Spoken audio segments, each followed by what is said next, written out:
Welcome back to JPX Energy Market Weekly Updates. Saudi Arabia, Russia, and key OPEC Plus allies said April 2nd that they plan to make more than 1.6 million barrels a day of voluntary supply cuts in total, with the bulk of these reductions starting in May and lasting until the end of the year. These will be in addition to a 2 million production adjustment decided in October last year, as most of the cuts will be made by countries that are producing at or above quotas, which implies a higher share of the announced cuts will translate into real supply reductions than in October 2022. Oil prices were more than 6% higher on Monday, with JPX Dubai breaking $80 a barrel and Brent close to $85. The spread between benchmark Middle East Dubai and Brent is expected to gain further upward momentum as most cuts come from Middle East producers. Before the supply cuts announcement, it's expected that global oil supply should comfortably exceed demand in the second quarter of the year, according to the balance sheet by EIA, and OPEC itself. If taking these supply cuts into consideration, world oil supply and demand should return to balance in the second quarter, and market-ready and short supply in the second half of the year should be even tighter. OPEC claimed the measure was precautionary and designed to ensure stability in oil markets.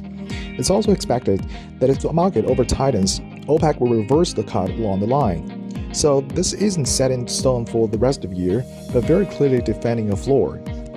In fact, the production cut is consistent with the new OPEC Plus doctrine to act preemptively because they can without significant losses in market share, as the U.S. is no longer a swing producer. U.S. oil supply was growing so quickly that American oil was often referred to as a swing producer on the market, capable of ramping up output quickly when global oil prices and demand were rising. Capital discipline returned to shareholders, supply chain bottlenecks, cost inflation, and lower well production combined to hold back production increases. Crude oil production in the United States rebounded in January to an average of 12.46 million barrels per day, according to new data released Friday by the EIA. The level was the highest production level that the United States has seen since March 2020.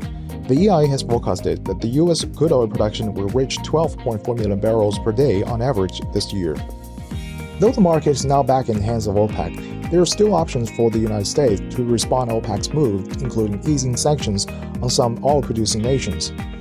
On the other hand, the move has brought concerns around inflation pressures back to the fore, adding to worries that high prices and aggressive monetary tightening by central banks could tip the global economy into recession. As you can see, the international crude oil market is sensitive to a complex selection of geopolitical and micro factors.